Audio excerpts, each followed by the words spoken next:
Arthur meets the president. Listen carefully, class, said Mr. Ratburn.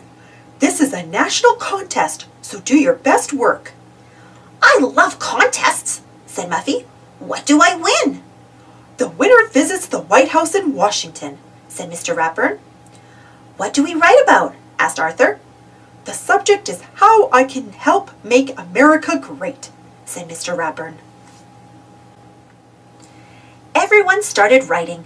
Arthur started thinking. He thought about the time he and D.W. helped old Mrs. Tibble clean her yard. He thought about how much more they could do in the neighborhood if the whole class helped. Then he began to write.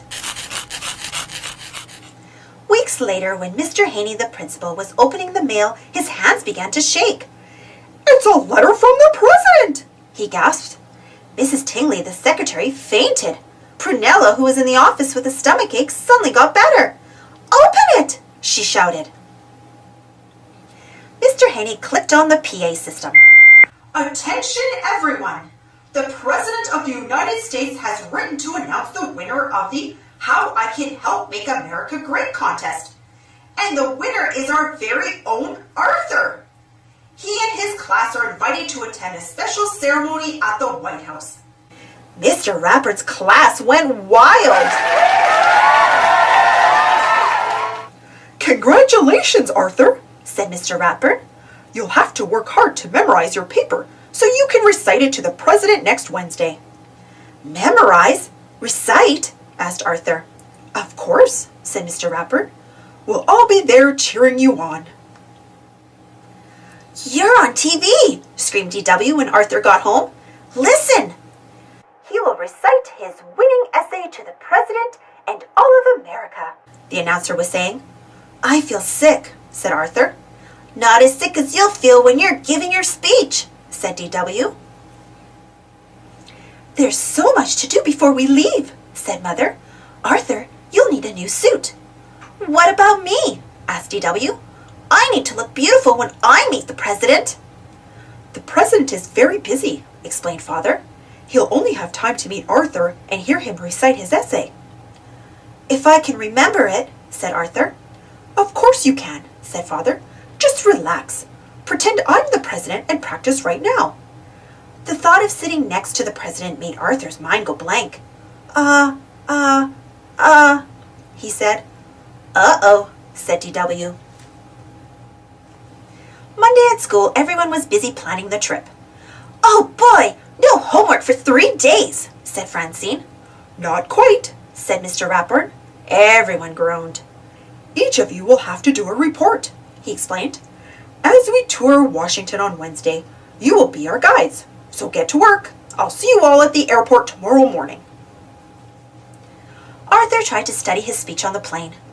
Don't forget to mention me to the president for the Teacher of the Year award, Mr. Ratburn reminded him. Aren't you excited? asked Buster. I'm too nervous to be excited, said Arthur. You need help, said D.W. I'll make the speech for you. I have a lot of ideas about how to run the country. That night at the hotel, Arthur was too worried to sleep. What in the world are you doing? asked Father. What if I forget my speech and the president laughs at me? Arthur asked. The president would never laugh at you, said Father. Why don't you write your speech on note cards and keep them in your pocket? He suggested, just in case. What a great idea, said Arthur. He felt much better. Now try not to worry and go to sleep, said Mother.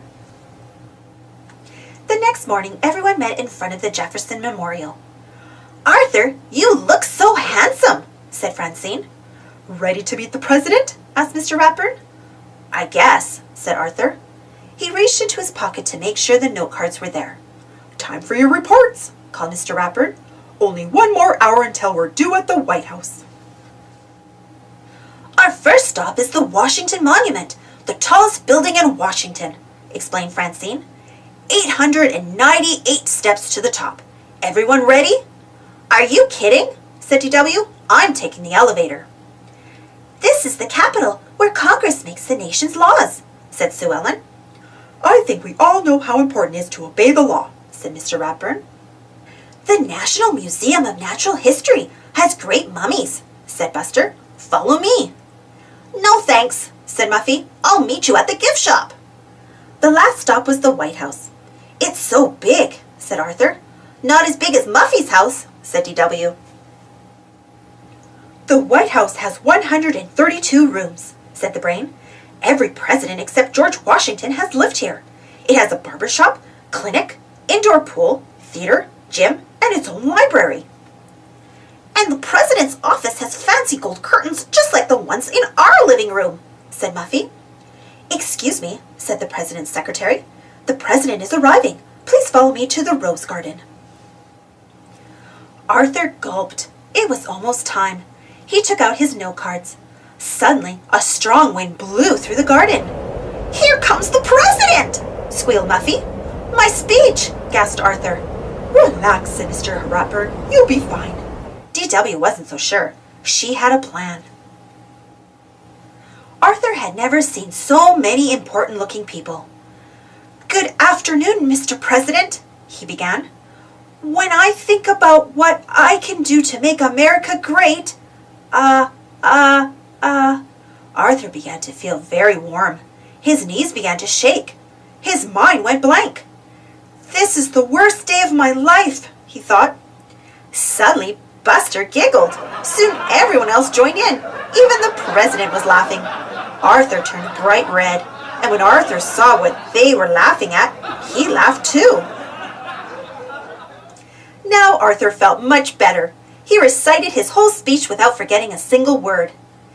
"And in conclusion," he said, "we can all help make America great by helping others."